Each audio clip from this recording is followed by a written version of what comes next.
If you looked at a map of the world on a globe and you span it around to the Pacific Ocean, you would find it very, very difficult on the globe to see Kiribati. It'd be just a couple of little dots, 33 little tiny dots spread over the Pacific Ocean. The marine environment and the fisheries around them and inside the lagoons and offshore are critical, not just for food security or not just for economic development, but culturally. They're an intrinsic part of the whole Kiribati identity.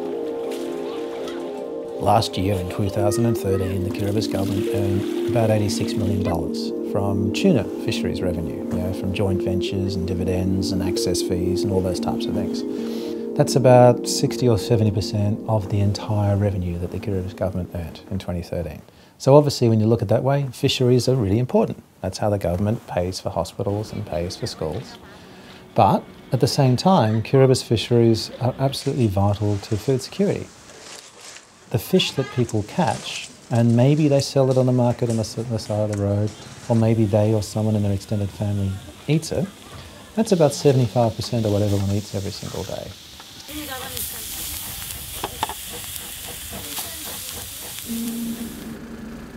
And we have vessels from Europe, from Spain, from the United States of America, and all of the North Asians, and they come here. And this is the most attractive tuna fishery in the world. It's about 60% of the global supply of tuna. I'd guess, say, 500 or 600 vessels are probably licensed to fish inside Kiribati's waters. But across the Pacific Ocean, in the western and central Pacific, which is where Kiribati is, there'd be maybe 300, 350 purseines and thousands of longliners. The vessels themselves, the largest that catch skipjack tuna or yellowfin tuna that you'll see in a can. The smallest of those vessels we would call a purseine. And that's going to be around about, say, 50 metres. The next size would be what we call a superseiner. It's an extra big purseine. It might be 50 to 80 metres, maybe a little bit bigger, maybe 90. And then the really big ones, the ones that can get up to like 500 feet long or 144 metres long, we very originally call those ones super sailors. And they are the world's biggest fishing boats. They're up there with the world's biggest trawlers. And they are just basically big industrial operating machines that are very, very good at catching fish. And they don't just go steaming, wandering aimlessly or randomly along just hoping that the fish will turn up. They utilise satellites and helicopters, all the latest oceanographic data. They utilise fish aggregating devices with sonar buoys and all that equipment. And it's a very well-honed operation. And they are very, very good at catching fish.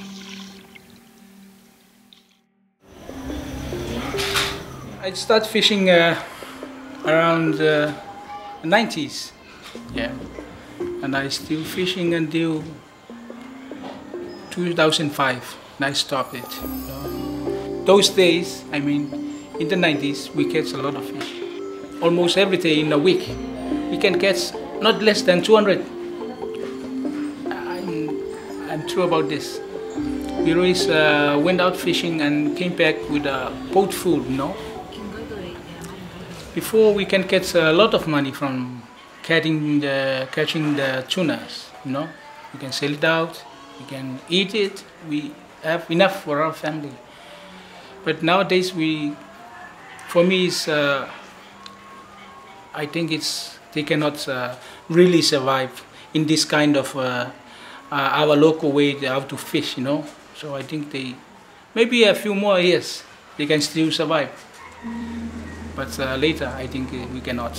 If we still it's still like this, that all ships are coming to take our fish away, then I think that's the problem.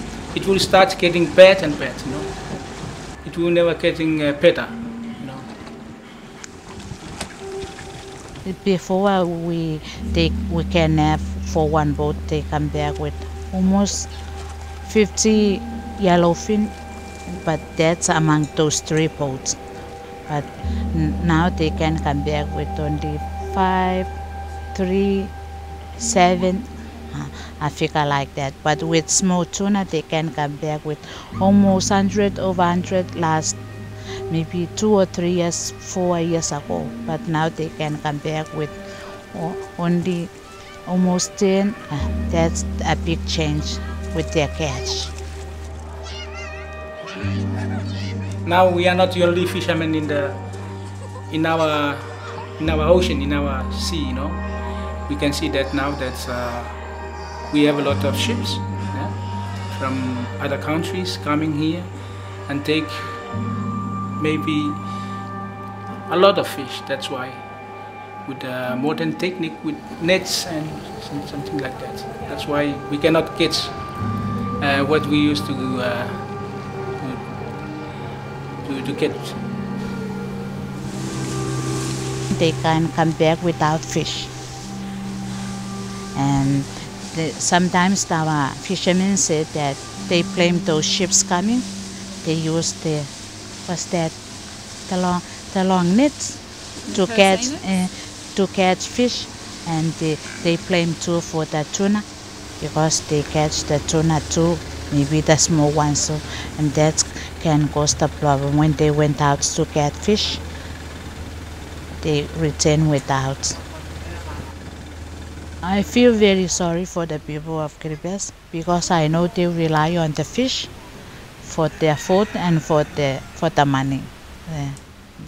Then they can use that money if they have lot of fish to sell. Then they can have the money to support their family and for the education of their children.